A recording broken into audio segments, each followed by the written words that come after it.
রাইতে দেখেছি ছবির পোজ দেওয়ার সময় সাংবাদিকরা যখন তাদেরকে রিকোয়েস্ট করতেছিল যে ছবি তুলবে, তখন সাকিব খান তার একটা স্বভাবচারিত পোজেই ছিলেন। দুই পাশে দুই নায়িকা ছিলেন, সেজন্য হচ্ছে গিয়ে সে মাজায় হাত দিয়েছিল। এই একটা কারণ হতে পারে। টু বি রিয়েলি অনেস্ট, মানে এটা এটা একদম অনেস্ট রিভিউ। আচ্ছা, আর দুই নাম্বারটা কী হতে পারে? দুই নাম্বারটা হতে পারে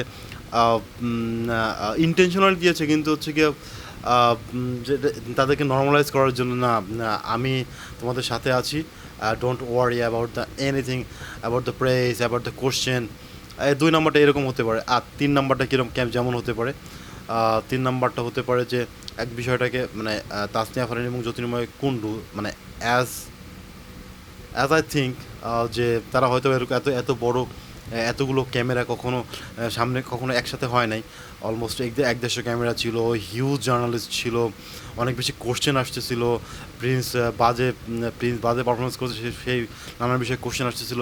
সেই বিষয়গুলোকে বিষয়গুলোকে করার জন্য, নর্মালাইজ করার জন্য তাসনিয়া ফারিন এবং জ্যোতির্ময় কুণ্ডুকে এই পোস্টটা হতে পারে। আর দেন ফাইনাল যখন সাকিব তাসনিয়া ফারিনকে বললো যে হ্যাঁ তুমি তো জ্বালা ধরিয়ে দিয়েছো, যখন তার হাতে মানে বাহুতে টাচ করে বলল যে তুমি জ্বালা ধরিয়ে দিয়েছো, এর মানে বুঝতে হবে যে সাকিব খান কত সহজ সরলভাবেই তাকে ইজি গোয়িং করতে চেয়েছিল।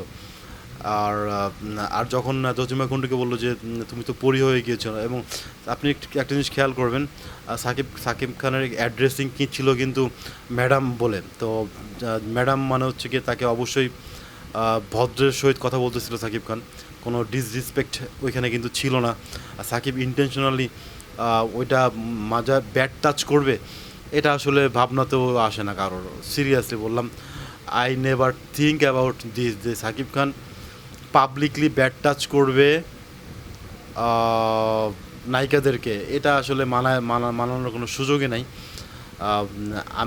আমার কাছে চারটা কারণ মনে হয়েছে যে তাদেরকে নর্মালাইজ করা, দেন হচ্ছে গিয়া এত বড় প্রেস মিট সামলানোর জন্য, ইজি গোয়িং করার জন্য, আর হচ্ছে গিয়ে ছবির পোস্ট দেওয়ার জন্য, আর হচ্ছে গিয়া বিষয়টা যেন কমপ্লিকেটেড না হয়, তারা যেন ইজি ফিল করে কথা বলার সময়।